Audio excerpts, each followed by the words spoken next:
নমস্কার বন্ধুরা, আমার চ্যানেলে সবাইকে স্বাগত জানিয়ে আজ রেসিপিটি শুরু করলাম। বন্ধুরা, আজ আমি আপনাদের সামনে দুরকম ডাল দিয়ে একটা বড়ার রেসিপি আপনাদের সাথে শেয়ার করলাম। যদি রেসিপিটি ভালো লাগে অবশ্যই লাইক করবেন, কমেন্ট করে জানাবেন রেসিপিটি কেমন হয়েছে, আর অবশ্যই চ্যানেলটিকে সাবস্ক্রাইব করে আমার পাশে থাকবেন।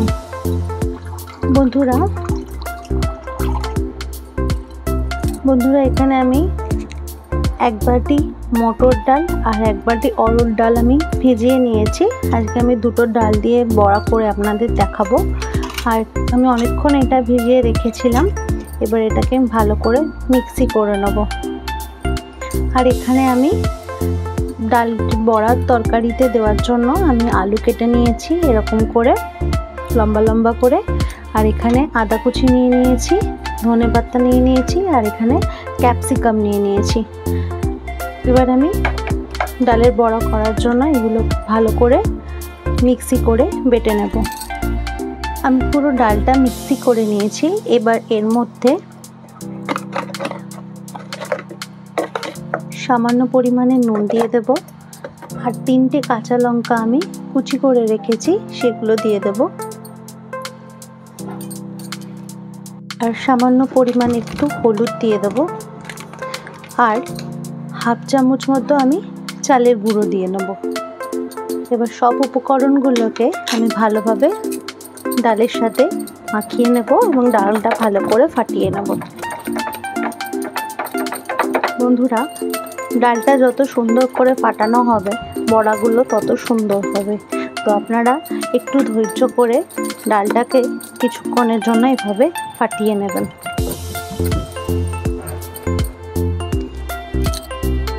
বড়াটা ফাটিয়ে নিয়েছি, তারপর আমি কড়া বসিয়ে দিয়েছি। কড়াতে আমি সর্ষের তেল দিয়ে দেবো। বড়াগুলো আমি সর্ষের তেলে ভাজবো, তাই আমি এখানে সর্ষের তেল দিয়ে দিলাম। তেলটা গরম হতে দেব। তেলটা গরম হয়ে গেছে। আমি বড়াগুলো ভাজার জন্য অনেকটা পরিমাণে তেল দিয়েছি। এবার আমি 1 চামচ করে বড়াগুলো দিয়ে দেব।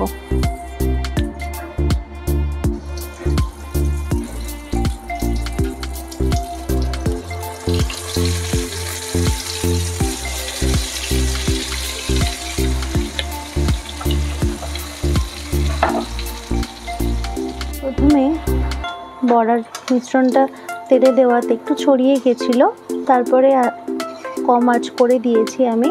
তারপরে বড়াগুলো আস্তে আস্তে এরকমভাবে হয়ে গেল।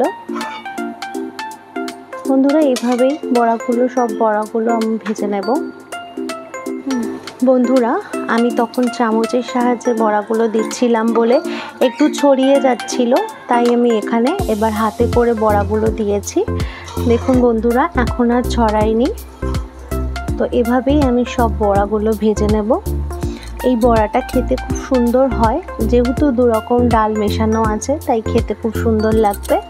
আপনারা এরকম দুটো ডাল দিয়েও মিশিয়ে বড়া বানাতে পারেন।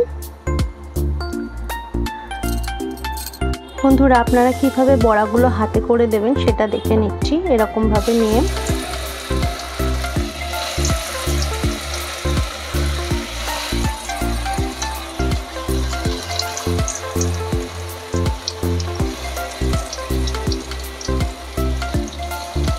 এরকমভাবে দিয়ে দেবেন, তাহলে এটা ছড়াবে না। আমি আপনাদের দুটো পদ্ধতি দেখিয়ে দিয়েছি, চামচে করে কিভাবে দেবেন আর হাতে করে কিভাবে দেবেন।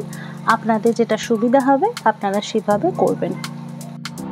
বন্ধুরা, সব বড়াগুলো ভাজা হয়ে গেছে। বড়াগুলো কতটা মুচমুচে হয়েছে দেখুন, ভীষণ মুচমুচে হয়েছে বড়াগুলো। এবার আমি পুরো বড়ার তরকারিটা করে আপনাদের দেখাবো। তেলের মধ্যে আমি শুকনো লঙ্কা, জিরে আর গোটা গরম মশলা দিয়ে দেব।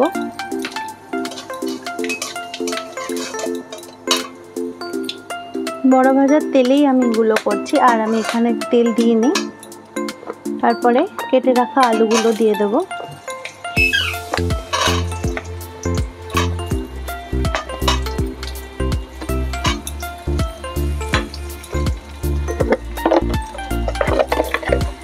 নুন দিয়ে দেব, দিয়ে আলুগুলো ভালো করে ভেজে নেব।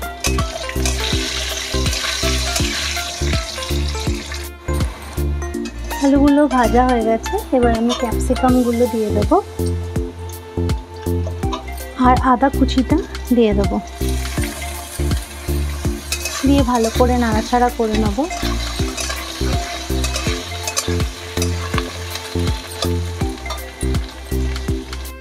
দু মিনিট মতো আদা আর ক্যাপসিকামটা আমি একটু ভেজে নিলাম, কারণ আদার কাঁচা গন্ধটা যাতে চলে যায় তার জন্য 2 মিনিট ভেজে নিয়েছি।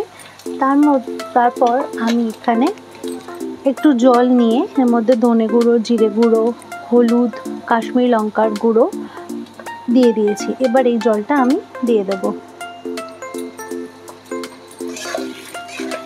আবারও ভালো করে নাড়াচাড়া করে এই পুরো মশলাটা আমি এবার কষিয়ে নেব। এই মশলাটা কষিয়ে নিয়েছি কিছুক্ষণ ধরে, মশলার কাঁচা গন্ধটা যাতে চলে যায় ভালো করে কষিয়ে নিয়েছি। মশলা থেকে তেল ছেড়ে গেছে, এবার আমি জল দিয়ে দেবো। এখানে আপনারা আপনাদের পছন্দ মতো জল দেবেন। আমি খুব বেশি জল দেব না, কারণ এটা একটু মাখা তরকারি হবে, তাই আমি অল্প পরিমাণে জল দিয়েছি এখানে।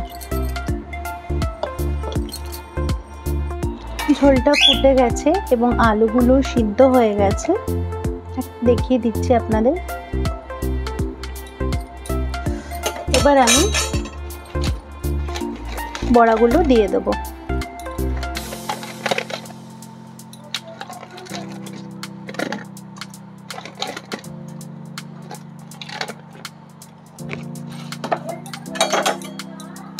বড়াগুলো দিয়ে আবারও নাড়িয়ে চাড়িয়ে দেব।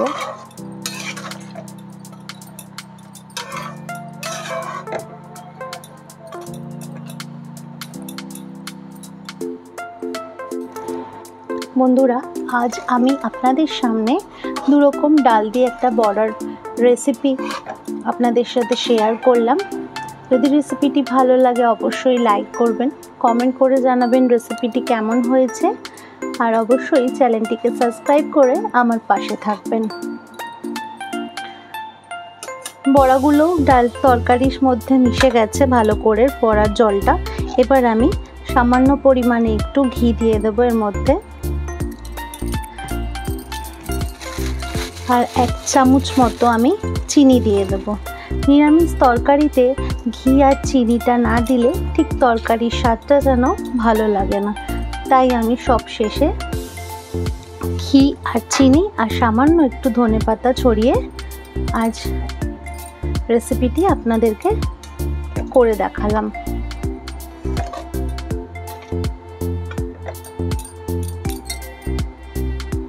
এবার রেসিপিটি সার্ভ করে নিই আমি তরকারিটা।